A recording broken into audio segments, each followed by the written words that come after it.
सफलता का विशेष गुर आज बाबा ने बताया है, बैलेंस। कोई भी सेवा कार्य करो, हम बच्चों का तो हर कर्म सेवा ही है, लेकिन उसमें यथाउचित रिजल्ट आए, जैसा लक्ष्य रखा था सेवा का वो प्राप्त हो जाए, उसके लिए बाबा ने आज हमें एक बैलेंस सिखाया है। वो बैलेंस है,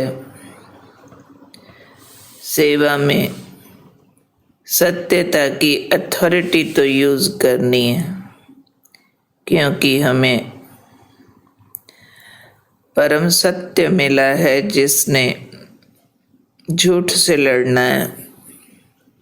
दुनिया में झूठ का बोलबाला है, परंतु परम सत्य को प्रकट करने की अथॉरिटी के साथ साथ हमारे बोल और व्यवहार ऐसे हों जिसमें अथॉरिटी का ईगो न दिखे, अहंकार की वासना न आ जाए किसी को कि ये अपने को कुछ ज़्यादा ही समझते हैं, क्योंकि दुनिया वालों ने कहा हुआ सत्य कड़वा होता है।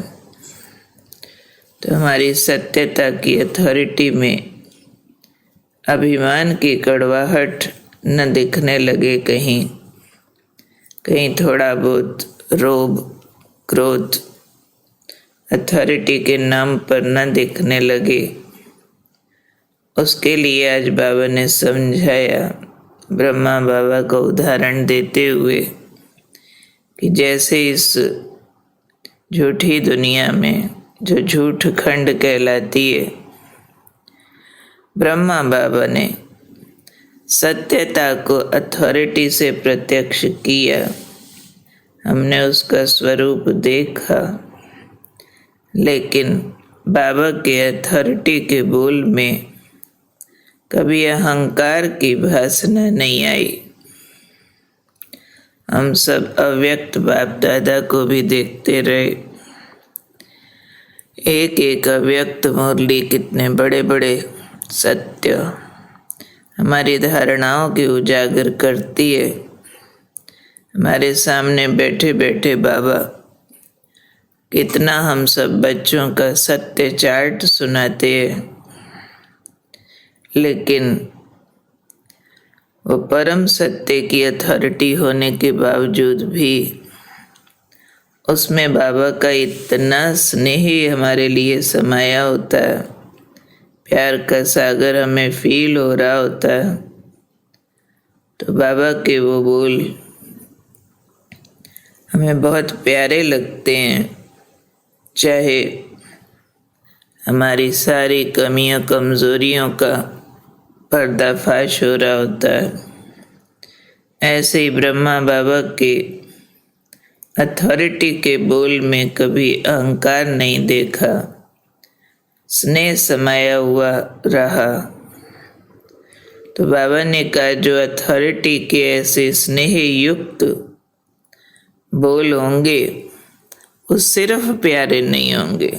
ओनली स्नेह युक्त बोल सिर्फ प्यारे हो सकते हैं कि बहुत मीठे लगे किसी को, वहाँ तो अटैच होने का चांस है।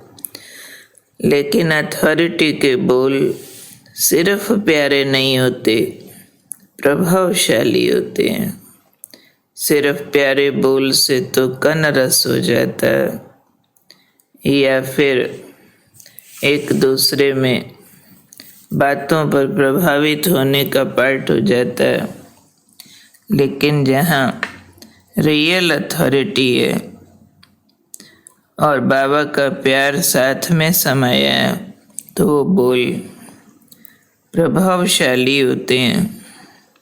तो आज बाबा ने कहा, फॉलो फादर करो, यानी स्नेह और अथॉरिटी का बैलेंस रखो। एक और बैलेंस भी उसी में समाया है, निर्माणता और महानता का। सिर्फ विनम्र नहीं, विनम्र तो कई बार हीन भाव से भी हो जाते हैं।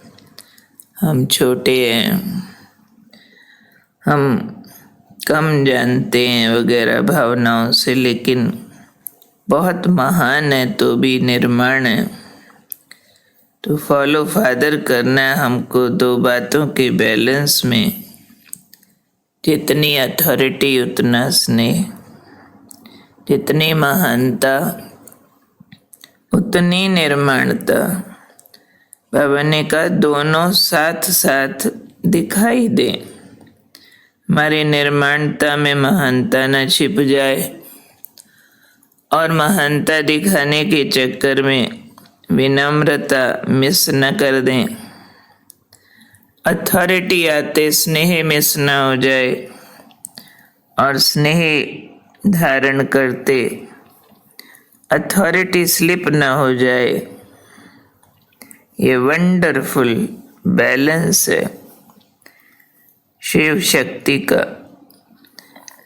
तो शिव बाबा की शक्ति जब अंदर समाती है तो हमें बाउंड्री लाइन दिखाई पड़ती है कि कहाँ तक स्नेह रखना है। स्नेह ऐसा भी ना हो जाए जो मर्यादा छूट जाए, समय सीमा क्रॉस हो जाए। स्नेह ऐसा भी ना हो जाए सामने वाले की कमियां अलाउ हो जाए। स्नेह ऐसा भी ना हो जाए अपनी कमजोरी बन जाए। तो इसलिए स्नेह की एक लक्ष्मण रेखा है, वहां तक अथॉरिटी शुरू हो जाती है तो पावर कहलाती है, स्नेह की शक्ति बन जाती है। अकेला स्नेह तो मर्यादा तोड़ देता। लोगों ने कह दिया प्रेम में नेम नहीं होता, परंतु हमने नेम पूर्वक ईश्वरीय स्नेह देखा है, पाया है। जितना प्यार यहाँ हमें मिलता है बाबा का रूहानी प्यार ब्राह्मण परिवार का कहीं भी नहीं है, और जितने नियम संयम अपने यहाँ हैं वो भी और कहीं नहीं है। तो अथॉरिटी माना अपने नियमों की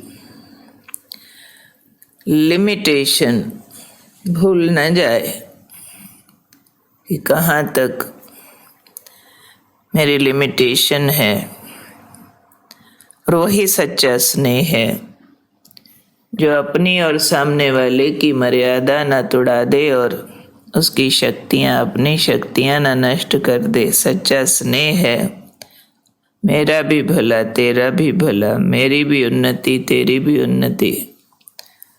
अपनी उन्नति माइनस करना भी कोई सच्चा स्नेह नहीं होता। अपना नुकसान करके तेरा भला करूं, अपनी कमाई छोड़ के तेरा प्रॉफिट करूं, आज करूं कल नहीं कर सकेंगे। अपनी जेब खाली वाला दूसरे को क्या दे पाएगा।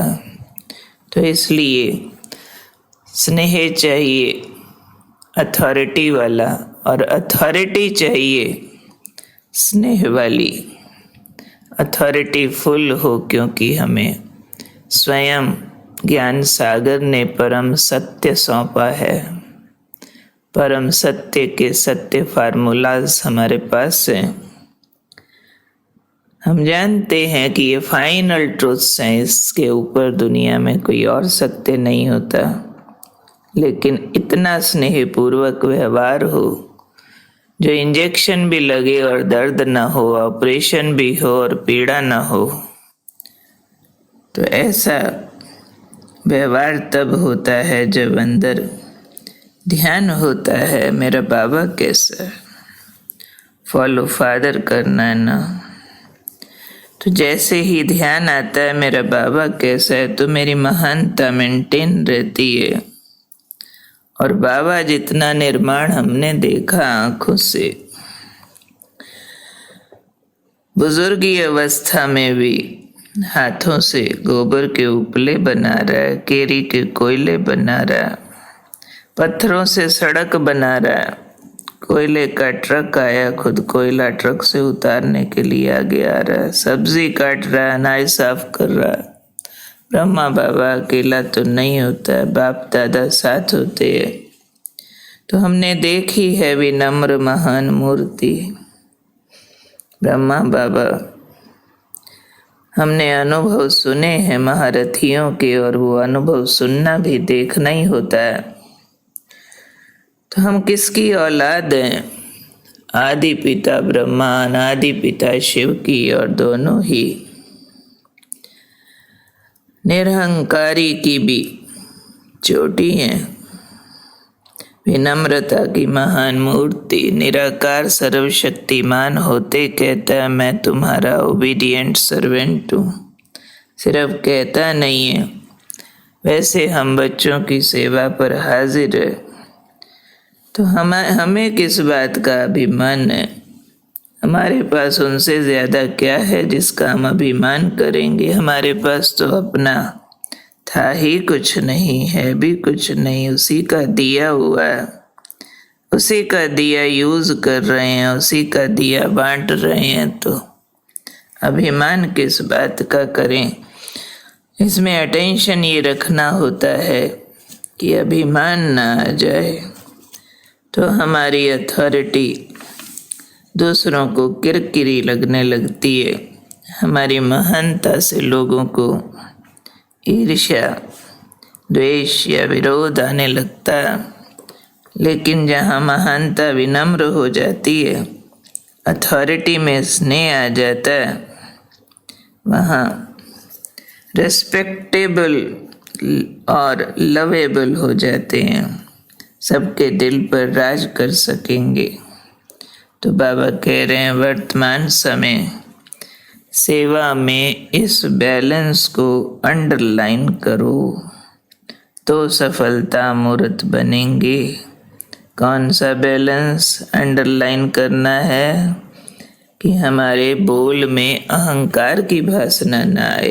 ज्ञान सुनाते, ज्ञान तो परम सत्य का सुना रहे हैं, और हमारे व्यवहार में महानता झलके, निर्माणता के साथ विनम्रता की महानता ये दिखती रहे, ये बहुत अधिक ज़रूरी है।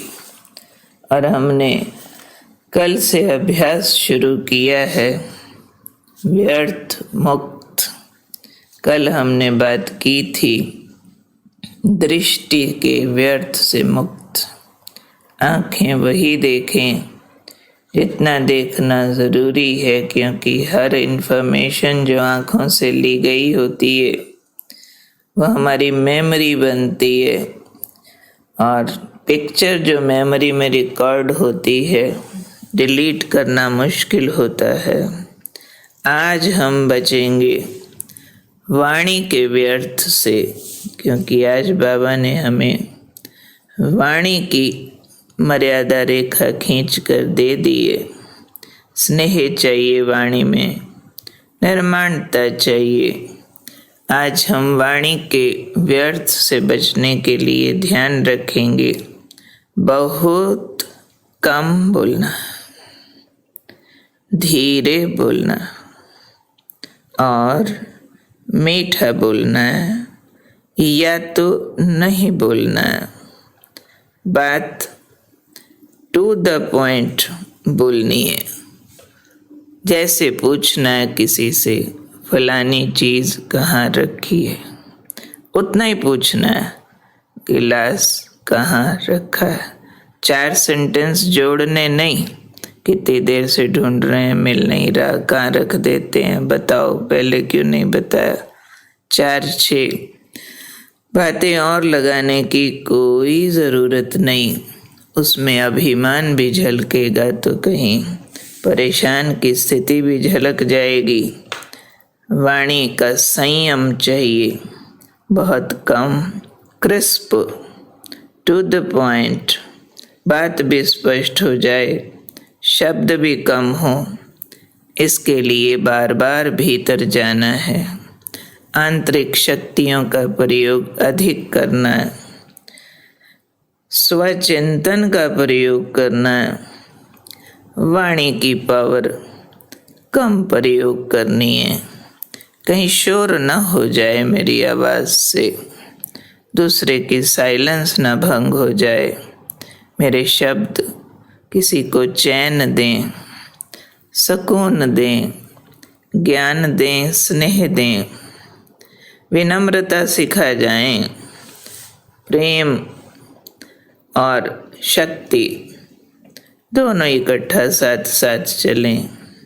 तो आज का अभ्यास अब से रात तक बार बार अटेंशन वाणी कंट्रोल से यूज़ करनी है।